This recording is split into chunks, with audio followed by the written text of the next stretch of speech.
Hi there, and welcome back to our emotional regulation class. So I hope you did okay with the exercise last week. And today we're going to be talking about problem solving.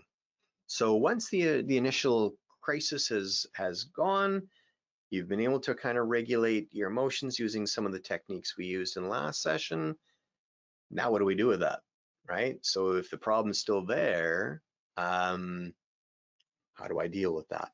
So one of the things that we have to ask ourselves is, do we have any control over it? And I mean any control. So there's certain things that we don't have control over, right? So if there's a loved one that passed away, or there was an accident, or there was, there's nothing that you have control over in that scenario other than how you react to it.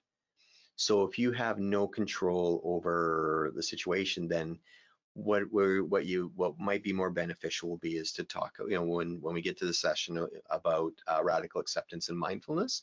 Those will be where you'll go to, and so you can click on those links as well after this one if you want. Now if you had any control over what's happened, so whether it's an argument, or something that happened at work, and what I want you to do is, um, we're gonna take a look at what you felt first or what you thought first. And so because how you think and how you feel will interact how you behave. And so, and that's the CBT portion of it, is that all behaviors are usually affected by how we think and how we feel.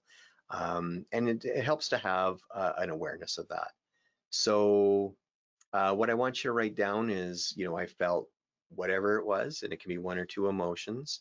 I would pick, if there's a flood of emotions, I would pick the two that are most prevalent, because I thought this. And so, yeah, so it could be anything like I felt outraged because my boss did this, or I felt that my boss didn't appreciate me, or whatever it is, or I thought something because I felt this way.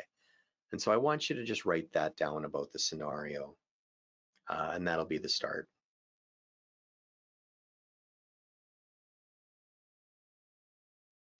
From there, what we're going to do is we're going to put a link down into the bottom here, and we're going to get you to go to our session on thought records. This is part of our coping skills program, but we go into a fair amount of depth on doing a thought record. And so we're going to get you to do that, because that's what's going to help you to process that scenario. Okay, and so now that you're back, what do I have control over in that? So I want you to describe the situation, list the parts of it that you do have control over, and list all the ideas that you could use to solve the issue. So this is just a brainstorming piece at this point. So it can be everything. It can be like, there could be a absolutely ridiculous, idea that pops into your head. Throw it down there. It's like, this is, so brainstorming is not about judging what it is. It's just, you're just throwing out every possible solution that you can think of at that point. So I'll get you to pause the video and just write down the situation, the parts of it you had control over, and list all the ideas that you could do to solve the issue.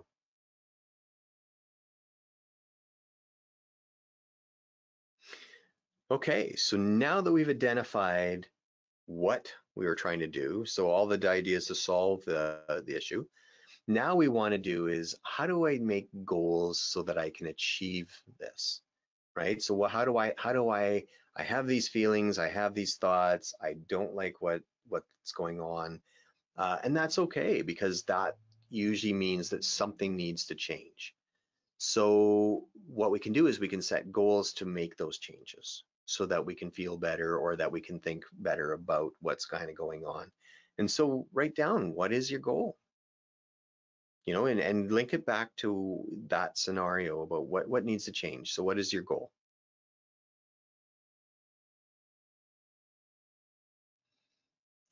And probably one of the most important things about this is, why do you want to achieve it?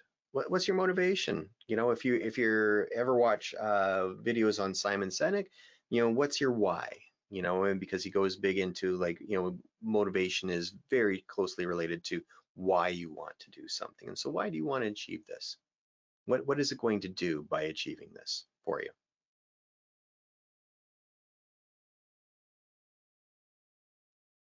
And then when do you want to achieve it by? Because if you say, like, oh, I need to make some changes and I'm going to do this sometime, most of the time we're going to get off to something else, and then it's going to be 6 months later and you're going to wonder why you didn't do it. So set the timeline of when you're going to start it and when you want it finished by, because that gives you some accountability for your goals.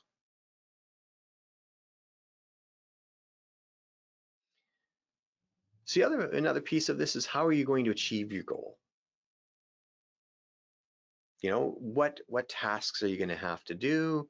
And again, you can set timelines for those as well, and you should. And are there people that that you can help or can help you to achieve that goal as well? So is there things that you can delegate, or are there things that you're going to need help with that will help you to achieve that goal?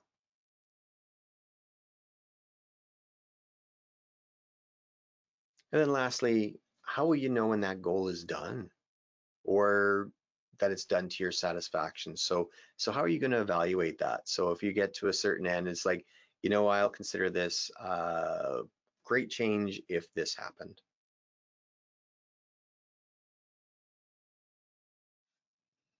Okay, so this is a big one. So I want you to, over the next 7 days, what I want you to do is, I want you to pick something that either has happened or that you're currently experiencing. It's a little better if it's maybe not like the most stressful thing, but if that's all you have as an example, then pick something that, you know, is more recent, that you have, you know, that's quite specific. And I want you to break that down. Like, do you have control over it? If you do have some control over, what are some of the things that you have control over? What are some of the things that you can do to change that scenario, and then to go through the goal setting techniques with it. And if you have to replay this video because there's a lot of information in it, go for it. So good luck with that, and then we will see you in the next video.